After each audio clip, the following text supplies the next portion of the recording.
میں یہی جاننا چاہ رہی ہوں کہ یہ کیا صرف دفاع تک محدود ہے معاہدہ ڈاکٹر صاحب، یا پھر معاشی، اقتصادی اور تجارتی تعاون بھی فروغ پائے گا اس سے؟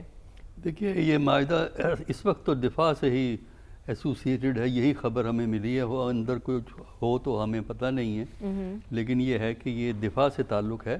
جہاں تک اقتصادی تعلقات ہیں وہ پاکستان سعودی عربیہ میں پہلے سے موجود ہیں، اگرچہ ان کی نوعیت محدود ہے، زیادہ نہیں ہے تجارت کوئی پاکستان اور سعودی عربیہ میں اتنی زیادہ، لیکن یہ ہے کہ اس کا تعلق چونکہ دفاع سے ہے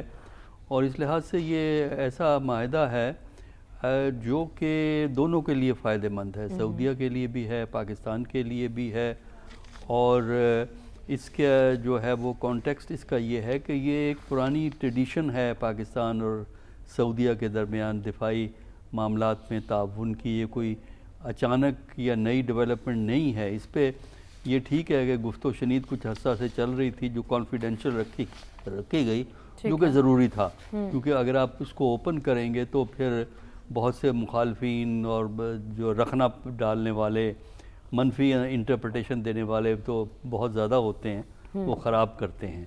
تو اس میں پاکستان کا جو پہلا معاہدہ سعودی عربیہ کے ساتھ ہوا تھا وہ 1967 یا 66 کا ہے، ایوب خان کے دور میں ٹریننگ کے لیے ایگریمنٹ سائن ہوا تھا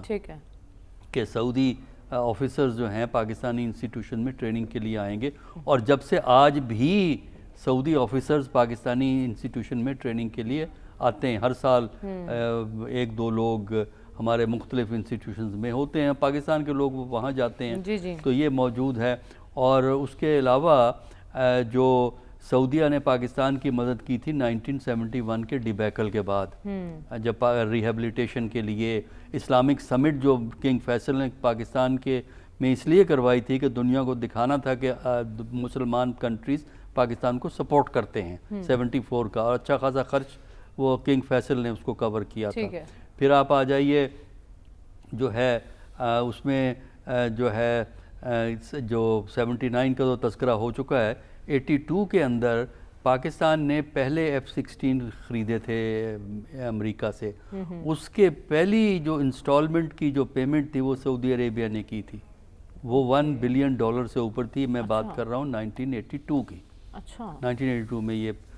F-16 پاکستان نے امریکہ سے لیے تھے، پہلا بیچ 82 اور 83 میں پاکستان کو گریجولی جو آیا ہے۔ تو اس طرح یہ تعاون پاکستان کا چلتا رہا ہے، اور پاکستان کی ایک محدود سی ملٹری پریزنس سعودیہ میں رہی ہے۔ لیکن اب چونکہ خطے میں بدلتی صورتحال کے پیش نظر اگر دیکھا جائے، وقت بدلا ہے، حالات بدلا ہے، اور پاکستان نے خود کو منوایا ہے عسکری قوت کے اعتبار سے، تو دوحہ پر اسرائیلی حملے کے بعد جو بے چینی بڑھی ہے مشرق وسطیٰ میں، اور جو عدم تحفظ کا احساس بڑھا ہے، اس کے تناظر میں آپ اس معاہدے کو کیسے دیکھ رہے ہیں؟ دیکھیے، اس کے تناظر میں تو صرف یہی ہے نا کہ سعودیہ نے جو ہے ایگریمنٹ پاکستان کے ساتھ کرنے پہ رضامندی کا جو ہے اظہار کیا ہے، تاکہ دفاعی میدان میں اپنی خود مختاری کو قائم رکھا جا سکے،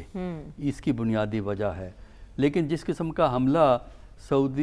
قطر پہ ہوا ہے، اس قسم کا حملہ سعودیہ پہ ہونے کے فوری امکانات ہمیں نظر نہیں آتے۔ وجہ اس کی یہ ہے کہ جو سعودیہ کی جو پالیسی رہی ہے وہ سافٹ پیڈلنگ کی پالیسی ہے، یہ روایتی طور پر، اور یہ پالیسی رہی ہے، اور سعودیہ ان فورسز کو اکوموڈیٹ نہیں کرتا، مثلا حماس کو اتنا زیادہ وہ اکوموڈیٹ نہیں کرتا، حزب اللہ کو وہ اکوموڈیٹ نہیں کرتا، ان کو ریڈیکل فورسز سمجھتا ہے وہ، تو اس لیے خطرہ تو نہیں ہے، لیکن احتیاطاً جو ہے یہ اس لیے ضروری ہے کہ ایمرجنسی اچانک اگر پیدا ہوتی ہے تو پہلے سے آپ تیار ہونی چاہیے، اور اس کے لیے میرا خیال ہے یہ تعاون جو بڑا ہے اس میں دونوں ملک ایک دوسرے سے کنسلٹیشن ہوگی، کوآپریشن ہوگی، اور سعودیہ میں پاکستان کی ملٹری پریزنس جو ہمیشہ سے تھوڑی سی رہی ہے، بہت محدود پیمانے پر رہی ہے، وہ میرا خیال ہے وہ ابھی بڑھے گی، اور اس سے دونوں کے لیے دو قسم کے چیلنجز ہیں۔ ایک تو ظاہر ہے کہ چیلنج ہوتا ہے ایکسٹرنل تھریٹ کا، اور دوسرا چیلنج ہے ٹیررزم کا، جس میں سعودیہ کو بھی پریشر ہے، پاکستان کو بھی اس میں پریشر ہے۔ تو ان دونوں چیزوں میں یہ ایک دوسرے سے جو ہے وہ کوآپریٹ کرتے ہیں. لیکن روایتی طور پر ماضی کو اگر دیکھیں، 80s کی پالیسی دیکھیں، ہم 2015 اور 2018 کی اگر سعودیہ پاکستان پالیسی دیکھیں تو پاکستان نے ہمیشہ سعودیہ کا ساتھ دیا ہے دفاع کے اندر. لیکن پاکستان کی ایک جو کارڈینل پالیسی رہی ہے کہ ہولی پلیسز کا دفاع ہوگا اور جو پاکستان کی فورسز ہیں وہ دفاع کریں گی ٹیریٹوریل باؤنڈریز کے اندر رہتے ہوئے. لیکن وہ سعودیہ کی ٹیریٹری کے باہر جا کے کسی اور ملک میں ملٹری ایکسپیڈیشن میں حصہ نہیں لیں گے. اب تک یہ پالیسی رہی ہے پاکستان کی. اسی لیے یمن میں 2015 اور 2018 میں پاکستان نے شامل نہیں ہوئے تھے. پاکستان ڈسٹنس پہ رکھا تھا، اپنی نیوٹرلٹی کا اظہار کیا تھا پاکستان نے. تو ہمیں یہ امید ہے کہ اس سے نہ صرف پاکستان اور سعودیہ میں جو تعاون کی جو ایک روایت ہے وہ اور مضبوط ہوگی، پرانی روایت ہے یہ اور مضبوط ہوگی. اس کے علاوہ اس علاقے میں استحکام پیدا ہوگا اور علاقے میں یہ تصور پیدا ہوگا کہ اگر تحفظ حاصل کرنا ہے تو صرف امریکہ نہیں ہے، بلکہ یہاں کے ممالک خود آپس میں اگر بیٹھیں، خود بات چیت کریں، خود معاملات پہ حقیقت پسندانہ طور پہ غور کریں تو وہ ایک امریکہ کا متبادل کریٹ کر سکتے ہیں. تو غیروں پر انحصار نہ کریں، اپنوں سے اگر مدد لی جا سکتی ہے تو اس میں کیا ہی حرج ہے. ڈاکٹر صاحب، آپ کی نظر میں امریکہ اور دیگر مغربی ممالک اس معاہدے کو کس نظر سے دیکھ رہے ہوں گے؟ دیکھیں، جہاں تک ویسٹ کا تعلق ہے وہ اس کو اس بدلتے ہوئے حالات میں دیکھیں گے جس کے تحت امریکہ کا جو بین الاقوامی رول ہے وہ کچھ کمزور ہوتا چلا جا رہا ہے. اور اس میں اس کی وجہ صرف یہ نہیں ہے کہ امریکہ کا ڈکلائن ہے. امریکہ کے ڈکلائن کے علاوہ جو سب سے اہم چیز ہے کہ دوسری قوتیں ابھر رہی ہیں اور پاور سینٹر دنیا میں ایک کی بجائے بہت سے پاور سینٹر دنیا میں ایمرج کر رہے ہیں. تو ان کی جو پریشانی یہی ہے کہ اب متبادل دفاع اور سیکیورٹی کے ذرائع مہیا ہو سکتے ہیں. ایک چین کا رول آپ دیکھیں، رشیا ایمرج کر رہا ہے. اس کے علاوہ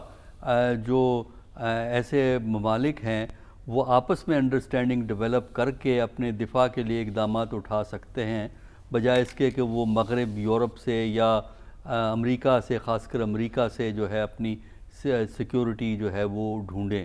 ورنہ مڈل ایسٹ کے اندر اگر دیکھا جائے ایک سٹیج پہ امریکہ ہی امریکہ تھا.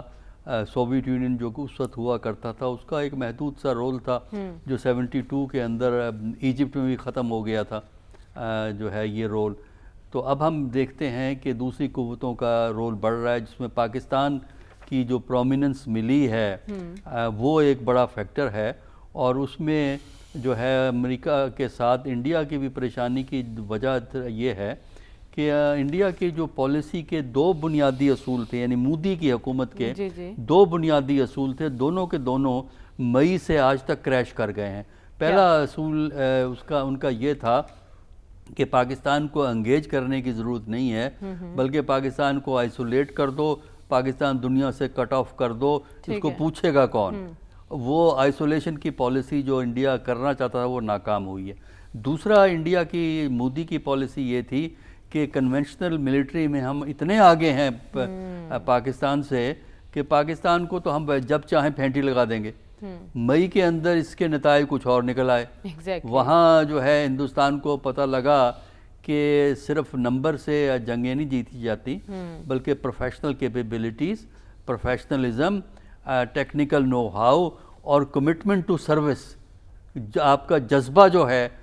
یا دوسرے الفاظ میں کہیے کہ ہیومن پاور،